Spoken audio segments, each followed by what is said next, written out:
लगता रे गुंडा पीछा करे सखी लेके हीरो हुंडा। ए सखी कैसे बताई रे, हाँ उ तो देखे में लगता रे गुंडा पीछा करे सखी लेके हीरो हुंडा। ओकर चाल न सुहाला हमरा अजबे बुझाला, ओकर चाल न सुहाला हमरा अजबे बुझाला। सिटी मारे रोज पाछी से रे कह देले बारे मोरा चाची से रे, लाइन मारे छोड़ा हुआ पाछी से रे। कह देले बारे मोरा चाची से रे, लाइन मारे छोड़ा हुआ पाछी से रे।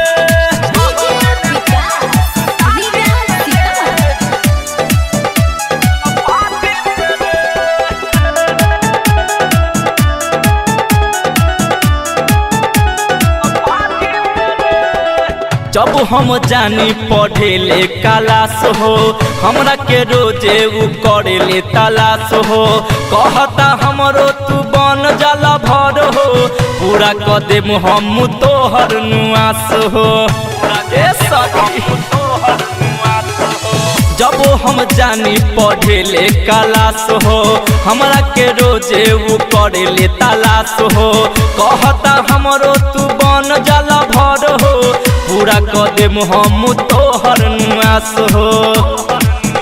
रोज देता रे उ फूल कहे कल न कबूल, रोज देता रे उ फूल कहे कल न कबूल। न त मार देह चाटी से रे कह देले बारे मोरा चाटी से रे, लाइन मारे छोड़ा हुआ पाची से रे। कह देले बारे मोरा चाची से रे, लाइन मारे छोड़ा हुआ पाची से रे।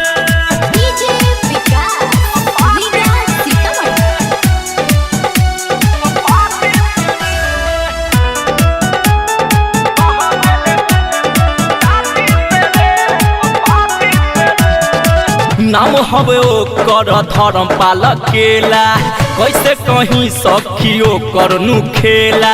राहुल विकेश के संगे में लेके रोजे रोजे हमसे चुमा मांगेला।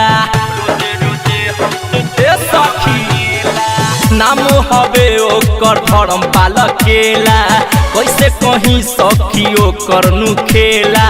राहुल सुबोध के संगे में लेके रोज रोज हमरा से चुमा मांगेला। हमर दिल नहीं माने मन ओ करे ले ताने, हमर दिल नहीं माने मन ओ करे ले ताने। हम कैसे कहीं बाती से रे कह देले बारे मोरा चाची से रे, लाइन मारे छोड़ा हुआ पाची से रे। कह देले बारे मोरा चाची से रे, लाइन मारे छोड़ा हुआ पाची से रे। तो देखे में लगता रे गुंडा पीछा करे सखी लेके हीरो हुंडा।